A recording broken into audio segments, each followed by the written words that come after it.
This video is for entertainment purposes only. Nothing is meant to be taken seriously at all. I'm just sharing my own opinions, not facts, off publicly accessible information first made public by the public figure. Please don't go to these people's channels and leave mean-spirited, negative, discouraging, or disparaging comments. For entertainment purposes only. Alright, what is up, y'all? This is not your average reaction. Giddy up, hackers! I'm just a guy who likes to react to health and fitness stuff, usually girl world. Today, it looks like we may have a special treat. Word only, mackerel. Although I'm going to keep my expectations really low because lately Miss Foodie Beauty has been clickbaiting us into mukbangs.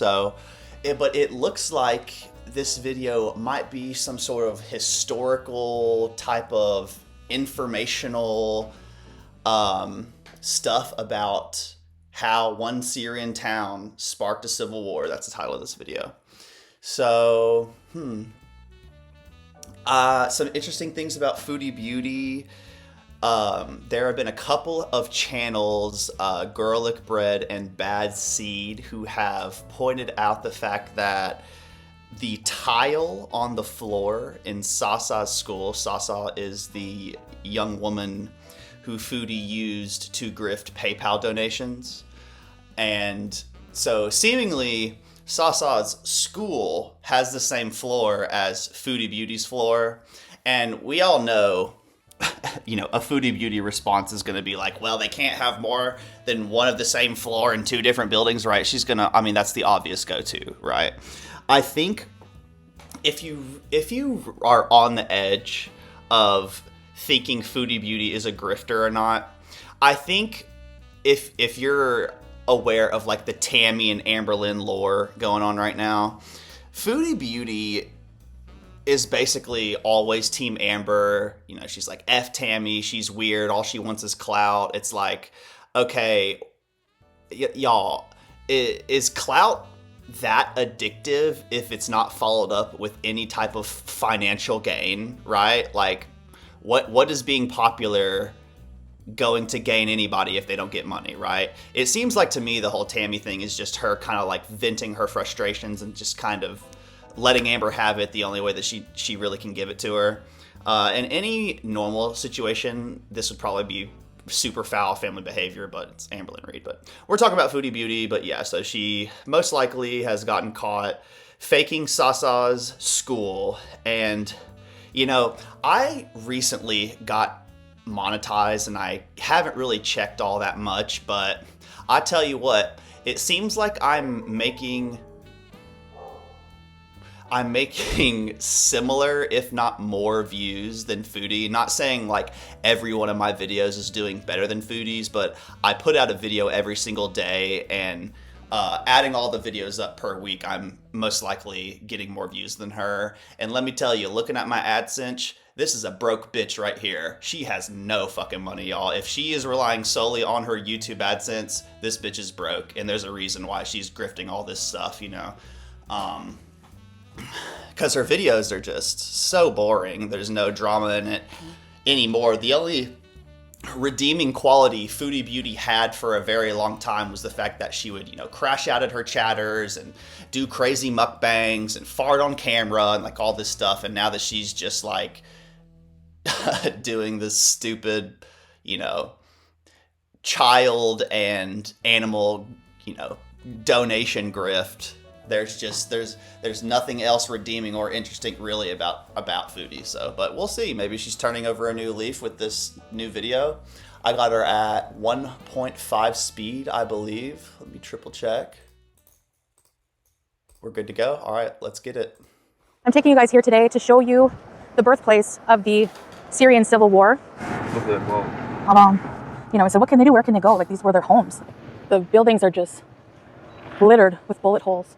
So today we were going to Daraa, a very special city in Syria. But first, I'm going to make us a breakfast. I did all of my dishes. Feels nice.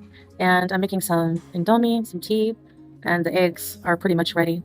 And here we go, just for Salah and I today. So some cheese, black olives, some eggs, and some tea. Okay, Queen. Looks fine. Yeah. Work.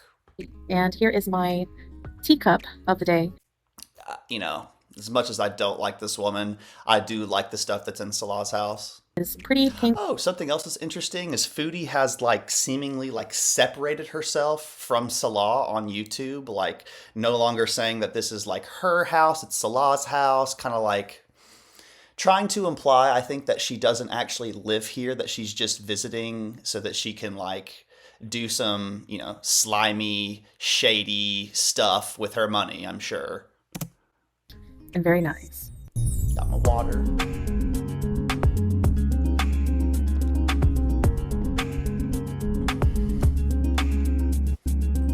Great background music. If you didn't have it, this would be insufferable.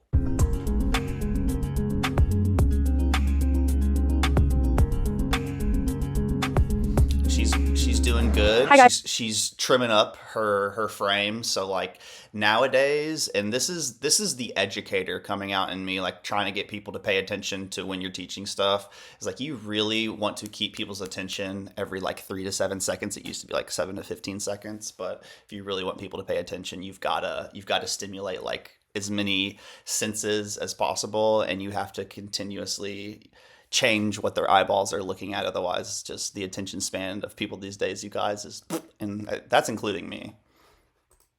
Like imagine if she just had this, you know, still, and it was just like moving, and there's like no background music, and we're just driving along the road. Like that would be so boring.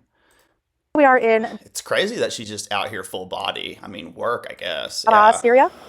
I'm taking you guys here today to show you the birthplace of the Syrian civil war. In Daraa, in March 2011, a group of teenagers did some anti-Bashar al-Assad regime. You could change up the background music here to be either like more serious, news reporty, or just the same stuff you had, just at a lower volume. I think that would be fine. Propaganda with some graffiti, and they were arrested and violently tortured. And people were just sick of the oppression from the al-Assad regime, the tyranny, the violence. So that sparked the first protests here from Daraa. So this is the birthplace of the Syrian civil war beginning. And as you can see, the evidence is everywhere. We have complete homes. These are the ruins where complete homes were bombed. And you guys, I know zero about what's going on really in Syria, other than what's obviously on the news. I'm not a historian. I don't do research into this stuff. I had one family at a primary school, at a Montessori school, that came from Syria, and that's just about everything that I know. So I know nothing. So she, you know, take things with a grain of salt when she's talking, because this stuff probably isn't fact. TNT, incessant gunfire, just complete destruction. And now with the fall of the al-Assad regime, people are trying to rebuild. And a lot of people still do live in these homes, some people. It's just so surreal seeing complete homes just collapsed. It's actually really quite heartbreaking to see the remnants of such mass violence that took place, and to know that this is a place where, you know, you have family memories, your home, happy memories, and so many people were unalived in this war. So in 2011, the revolution, the resurgence. So if I were making a video similar to this, first of all, what I would do is I would set up a tripod, and I would back up.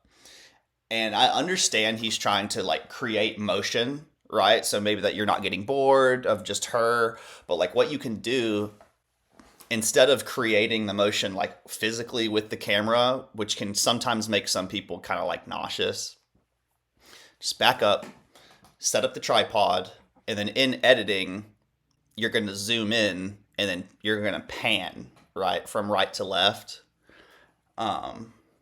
That way it's smoother and it's not like vomit inducing. The resistance, I should say, was started in Daraa, and then 2018, a resurgence was made in Daraa against the Assad regime as well. So Daraa is a very important city in Syria for many reasons, particularly that one, and that's why I'm showing you this place today. Despite the destruction, despite the ruins, the people are amazingly friendly here, and they still live day to day, very positive in their faith and as families.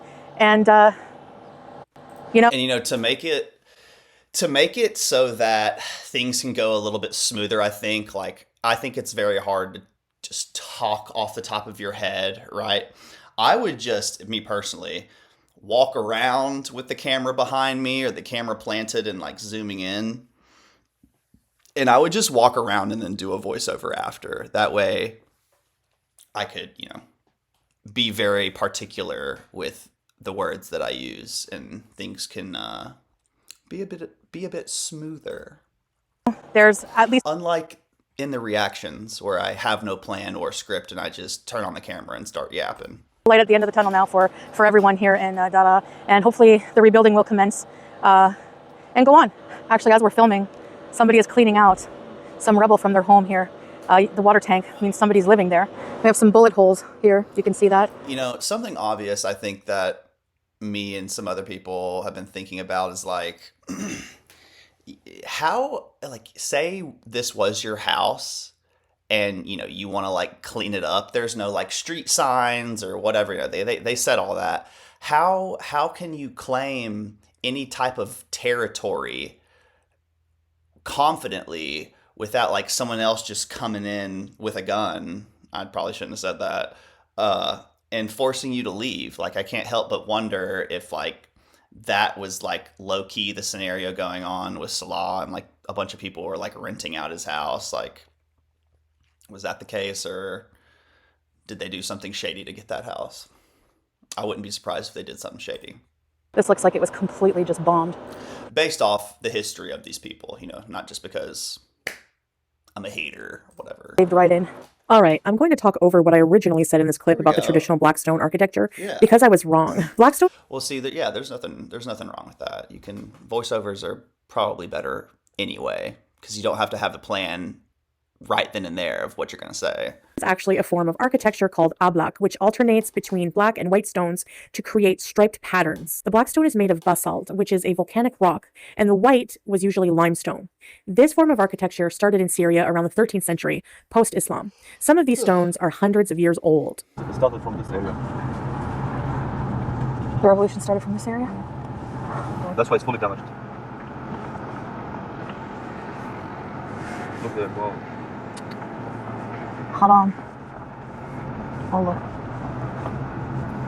Like, she just says all this stuff. Like, does it make any sense to y'all? Like, if you're actually a Muslim, are you cringing at Foodie Beauty saying Ishmallah, Inshallah, haram? Like, do you just cringe every time she says stuff like that? Because I kind of do, but like, I don't have a reason to, I just feel like she's just cosplaying and just saying the words, We know she's not praying. We know she hasn't read the Quran.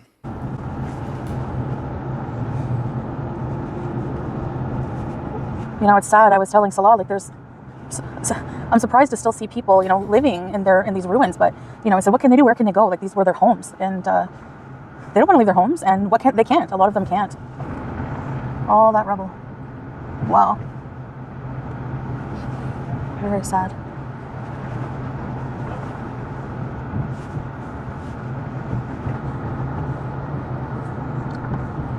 We're very lucky, in Canada, we can dissent against the government and not have any, violence put upon us. And the reality is, in some countries, in some regions, you can't do that at all.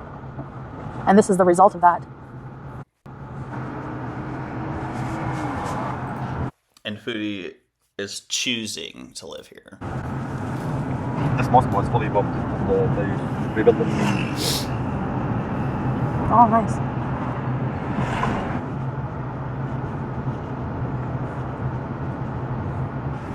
Oh, the bullet holes. Nice. And there's barber shop with that. This little fountain.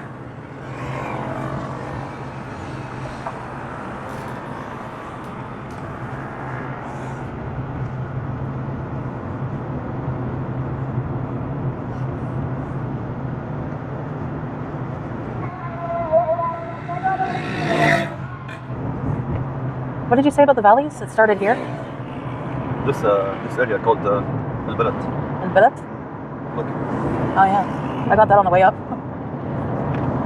Okay.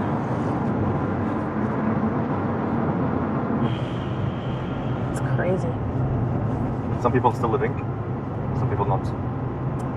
in these buildings, these ruins? See, I feel like for the past, I don't even know how long, because I blacked out, since like, I think I've been unengaged since 6 minutes. Have I even paused it since that time? Like, because it's just been like the most boring scenery I've ever seen, no background music, and just them talking about nothing.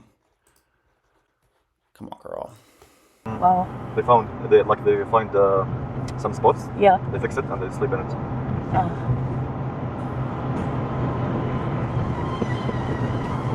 Look up there, in the lift. Wow. Sad. Wallah. It's all being burned. Fire, cannons, rockets, TNT, everything. Aircrafts. Even the police station. Dead air, dead air, dead air, dead air, dead air, dead air, dead air, dead air, dead air, dead air. God, say something. Dead air, dead air, dead air, dead air, dead air, dead air, dead air, dead air, dead air, dead air. God, say something. The buildings are just littered with bullet holes. I can't imagine how terrifying, it would be to be caught up in such a violent war situation.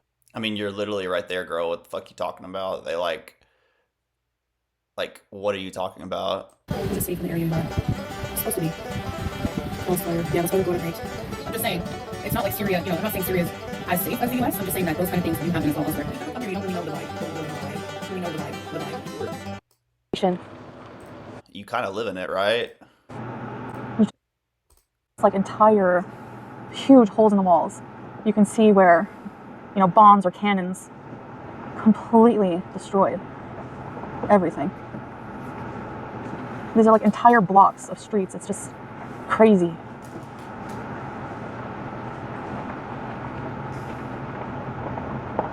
This will take, so long to rebuild, but the people are hopeful and resilient, and Syrians are some of the strongest people. Yeah, is it like, it's so torn up? Is it just easier to just bust it all down and rebuild it? Or, is it more feasible to build on its current structure? Is there a way to reuse and recycle all of this, broken down material?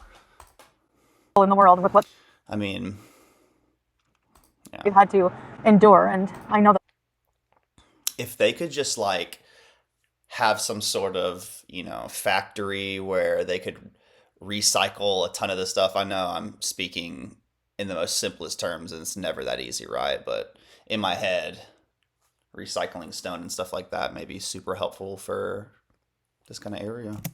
they'll rebuild stronger than ever, inshallah. Dead air, dead air, dead air, dead air, dead air, dead air, dead air, dead air, dead air, dead air. There's kitchen tiles there. Someone's kitchen used to be. This looks like it was probably another kitchen or bathroom or something, based on the tiles.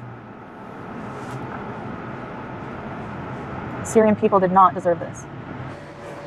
Behind me here is the remnants of the Dara train station.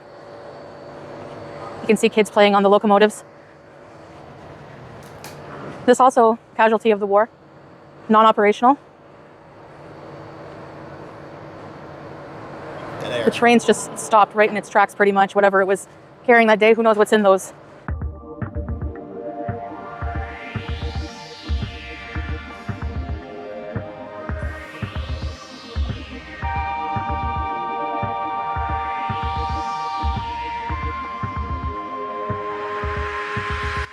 So sure, Dada does have some war-torn areas. So see, now she's got the background music and she's doing a voiceover, so I know she knows how to do it. And lots of ruins, but it also does have some pretty nice... And I mean, isn't this a little bit more pleasant than just hearing the wind and dead air? urban areas with different shops and restaurants, people walking about doing their shopping and just enjoying their lives. And some streets, like this one lined with palm trees, kind of remind me of Hollywood Boulevard or something. I don't know. It's a really nice street. So there is a very nice side and more urban side to Dara City as well.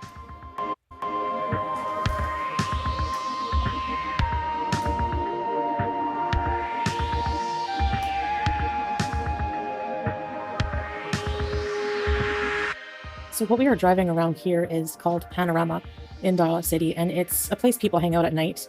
And there's all kinds of like food vendors getting set up here, as you can see, just street stalls selling things. It's a place where people go to hang out and just, you know, there's entertainment for kids and stuff like that. It's pretty fun. And here I'm getting a slush. Salah's getting me a slush. These are very popular in Syria, and I'm getting a lemon. It is my favorite flavor. It's so refreshing when it's really hot. It was over 100 degrees today, about 100 anyway, so I really, really wanted one.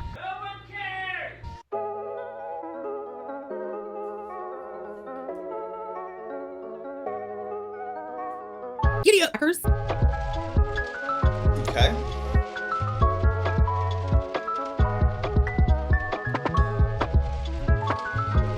A Range Rover.